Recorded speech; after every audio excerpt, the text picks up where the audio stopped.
आज आषाढ़ मास के सत्यनारायण भगवान का व्रत कथा सुनाने जा रही हूँ। ये कथा का आप लोग पूरा सुनिएगा।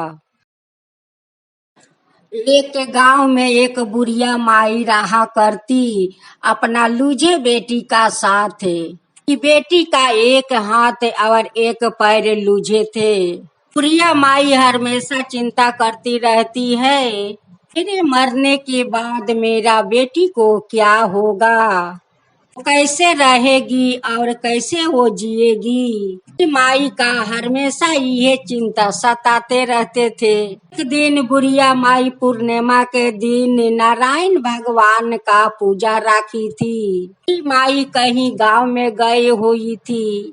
बूढ़ी माई एक गाय पोस रखी थी। बेटी गाय को देखभाल कर रही थी। वीर चियार पर बैठे बैठे गौ माँ का चारा खिलाया करती, पानी पिलाया करती। यह माँ को सेवा कर रही थी। मन सोचने लगी कि आज तो पूर्णिमा है, आज तो मेरी माँ घर में सत्यनारायण भगवान का पूजा रखी है। मन वीर चियार पर बैठे बैठे गोबर से सारा घर अंगना लीप डाली। उनकी माँ आकर देखती है तो देख कर आश्चर्य में पड़ गई।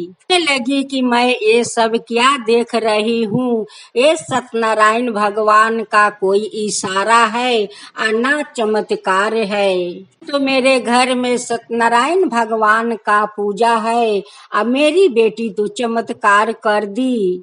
तो सत्यनारायण भगवान से बुढ़िया माई कहने लगी कि हे भगवान, ये मैं क्या देख रही हूँ, ये आपका कोई इशारा है और ना कोई चमत्कार है। अगर ऐसा हो गया तो मैं हर एक महीना को पूर्णिमा को आपको नारायण भगवान का पूजा करूंगी। नारायण भगवान का हर एक पूर्णिमा को श्रद्धा भक्ति से मैं व्रत करूंगी। दिन बुढ़िया माई पूर्णिमा के दिन बहुत श्रद्धा भक्ति से सत्यनारायण भगवान के पूजा की।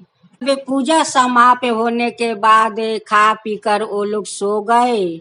वो लोग सब कोई खा पी कर सो गए। तब सत्यनारायण भगवान सुमन के सपने में आकर कहने लगे कि सुमन, अब तुम्हारा हाथ पाँव लूझा नहीं रहेगा और नहीं तुम वीर चियार पर बैठोगी। शादी करके ससुराल जा सकती हो और अपना संसार बसा सकती हो। सब बात कहकर सत्यनारायण भगवान अंतर ध्यान हो गए। सुमन को आंख खुला था, अपना माँ के बुलाने लगी कि माँ माँ देखो, हमारा सपने में सत्यनारायण भगवान आए थे। माँ कहने लगी कि बेटी सत्यनारायण भगवान तुमसे क्या कहे। हाँ, यही कह रहे थे कि सुमन, अब तुम हाथ पाँव से लूझा नहीं रहोगी और नहीं तुम वीर चियार पर बैठोगी। शादी करके अपना ससुराल जा सकती हो या अपना ससुराल बसा सकती हो। बात कहकर सत्यनारायण भगवान सपने से चले गए। माँ अब सवेरे सुमन उठती है तो नहीं उनका हाथ पाँव लूझा है और नहीं उनकी वीर चियार को दरार पड़ा। तो सुमन अपना पैर पर चलने लगी, काम करने लगी। बहुत खुशी हो गई, बहुत खुशी हो गई। तो सत्यनारायण भगवान चमत्कार कर दिया। माँ सत्यनारायण भगवान चमत्कार कर दिया, देखो तुम्हारा बेटी अपना पैर पर चल रही है। माँ माई अपना बेटी के लिए अच्छा घर बार खोजी कर अपना बेटी के बहुत अच्छे से शादी दी। शादी करके अपना ससुराल चली गई। अपना ससुराल जाकर खुशी खुशी से रहने लगी। अपना ससुराल में जाकर हर एक महीना का पूर्णिमा को वो सत्यनारायण भगवान का पूजा करती। के माँ तो बहुत बुरी हो चुकी थी। एक दिन सुमन का माँ का मृत्यु के हो जाता है। आकर अपना माँ को गति करती है, सारा क्रियाक्रम करती है। माई का जो संपत्ति थे वो सब संपत्ति सुमन के मिल गया। सत्यनारायण भगवान आपका कृपा से आज मैं बहुत खुश हूँ। आपका कृपा से मेरा ससुराल मिल गया, पति मिल गया, मेरी माँ का संपत्ति मिल गया।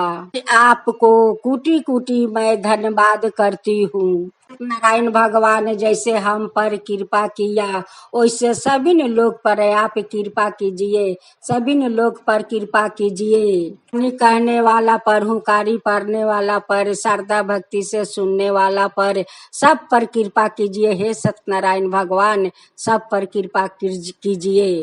जय सत्यनारायण भगवान, जय सत्यनारायण भगवान।